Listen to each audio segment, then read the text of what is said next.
Hi friends, this is the second part of crop production and management.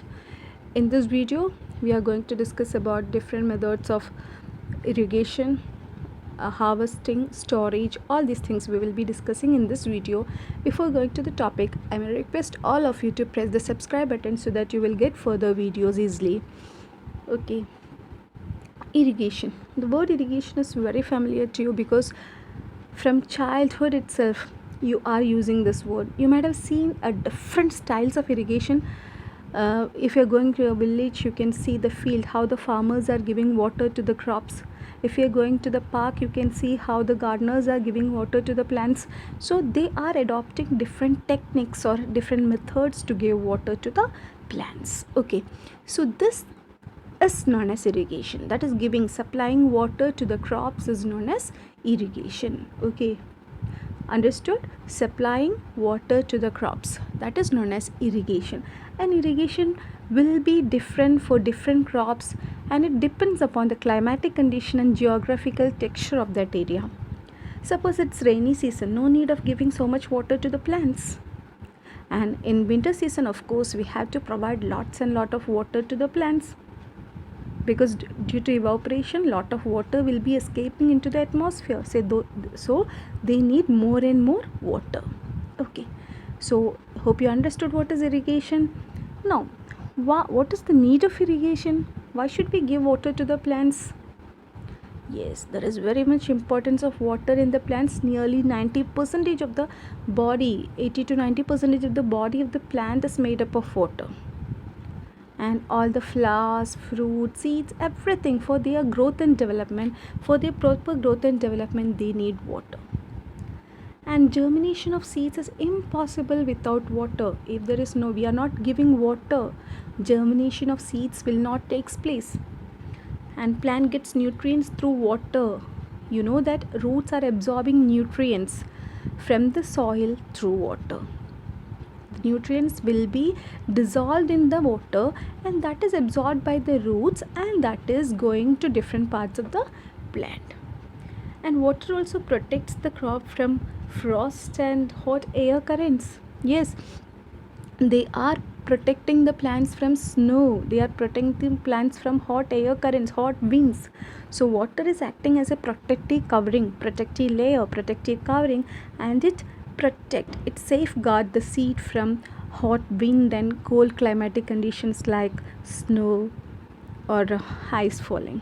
Okay, to maintain the moisture of the soil, the healthy crop growth field have to be watered. And to maintain this moisture of the soil should be moistured, water content should be there, otherwise roots will not get water, or otherwise the soil will not be wet, so proper growth will not take place. So for all these perspective, water is essential. Next, source of irrigation. What are the main sources of irrigation? From where do we get water for irrigation? Where is the origin of water for irrigation? That is the question. You can use wells, tube wells, ponds, lakes, rivers, dams, and canals for irrigation purpose. So from all these water will be taken for irrigation. What are they? Wells, tube wells, ponds, lakes, rivers, dams, and canals. All these water bodies can be used for the purpose of irrigation. That is, water can be taken from those water bodies for irrigation. Next one, modern methods of irrigation. Use water economically. What is the importance of this modern method of irrigation? Previously, people were used to make canals, and that canal will be coming from a pond or a river or any other water body, and that canal will be flowing to their field, their agricultural area. But nowadays what they are doing, using modern techniques, and they are saving water. That is, use of water will be economically done by using this modern techniques. One of the modern methods of irrigation is sprinkler system. In the sprinkler system, it is useful on the uneven land where sufficient water is not available. If the land is uneven, it's not a plain land, It's not a, if that that is not a plain ground or plain land, it is uneven, ups and downs are there, we can use this kind of method, that is sprinkler system. It is also useful for sandy soil. If it is, your area is a sandy soil area, you can adopt this method of sprinkler system. See, this is the picture of sprinkler system. You can see horizontal pipes are going, these are the horizontal lines, in that water is flowing, and this vertical line, this is the vertical line, this vertical line, one nozzle will be there, and this nozzle,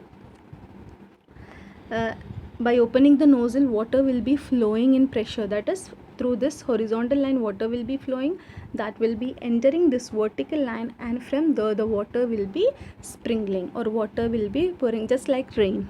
It will be just looking like a rain itself, raining. Okay, so that it will be, or a lot of area can be covered, a lot of area can be covered by using this sprinkler system. It's economical also, we can save water using this system. Next one is that is drip irrigation system. If you're talking about drip irrigation system, it's actually a boon in regions where availability of water is poor.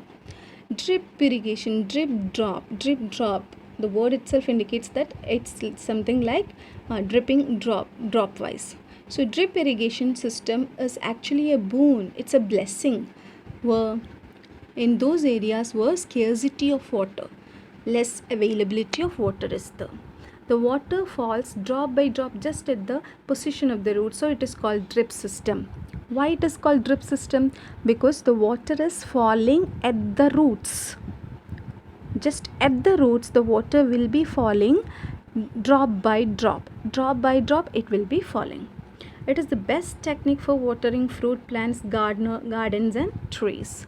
So it is the best method for gardens, trees and fruit plants. Always the water will be falling drop by drop. So always the plant will be getting water, and that will be sufficient for the trees. The system provides water to plants drop by drop. That is the drip irrigation system. You can see the picture of the drip irrigation system. In that horizontal pipe, black pipe, water will be flowing, and at the root of this plant, water will be falling drop by drop. Okay. Next one is protection from weeds. This is also an agricultural practice that we call weeding, removing this weeds. What are weeds? Yes, weeds are the unwanted plants. Those plants which are not crops, unwanted plants. They will be growing as such. We did not plant the plants, they will be growing as such, so we have to remove, otherwise they will be taking the nutrients of our plants, our crops. So we have to remove them from time to time. That process is known as weeding, removing weeds, removing this unwanted plants from the field among the crops. That is known as weeding. Why weeding is necessary? The answer is very simple. Weeds compete with the crops plants for water, nutrients, space and light. These weeds are they are also plants, so they will be competing. They will be competing with our crops for water, nutrients, space and light. All these are highly required for their growth and development. Thus they affect the growth of the crop, and some may be poisonous also. It may be harming us, or also it may be harming the animals. So they will have to remove from time to time from the field. Say some chemicals, 2,4-D like chemicals are used. They are known as weedicides. The chemicals used for removing weeds are known as weedicides. You can see the example. You can see the picture in which a farmer is applying weedicide in his farm. You can see how he is doing, because it's a chemical, he will have to protect himself. That's why he just used a mask to protect his nose and nose and mouth, so that the chemical won't get into his body. Next one is harvesting. The cutting of crop after it is mature is called harvesting.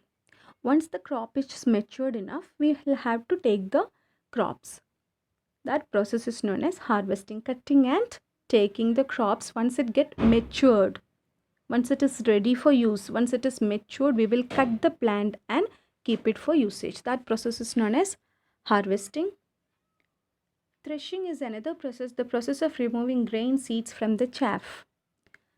We know that when it is cut and taken, chaff will be the, we have to remove the grains from the chaff. That process is known as threshing. It may be used, people will be using a thresher for threshing, or they will be manually done.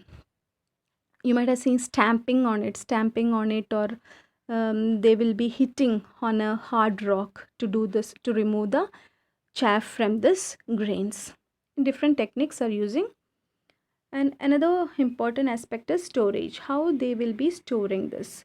If it is done in a small scale, they will be storing it in sacks or cans. And if it is large scale agriculture, they will be using silos or granaries. And they will have to make sure that no rats or any rodents, nothing is there. And before that, they will have to dry the harvested crops. They will have to dry properly, that ensure that no moisture is there, no water content is there. If water content is there, fungus will be attacking it, and the crops will get the harvested crops will get destroyed. So in order to prevent that, we will have to first dry up the things, dry up the harvested crops before storing. Drying up is very, very essential, otherwise the crops get destroyed. So animals reared at home or in farms have to be provided with proper food, shelter and care. When this is done in a large scale, it is known as animal husbandry. This is a new word to you. What is animal husbandry? If in farms or in our home, if we are rearing animals, if we are growing animals in our home or farms, we will have to give them what are the necessary conditions they want. Shelter, shelter should be very clean. We should give them proper food, proper ventilation should be there, and care must be given, medicines must be given. If in this way animals are reared in a larger scale, it is known as animal husbandry. Okay, hope you enjoyed this video, hope you understood this video. Then please subscribe to my channel, and thank you for watching. Bye bye.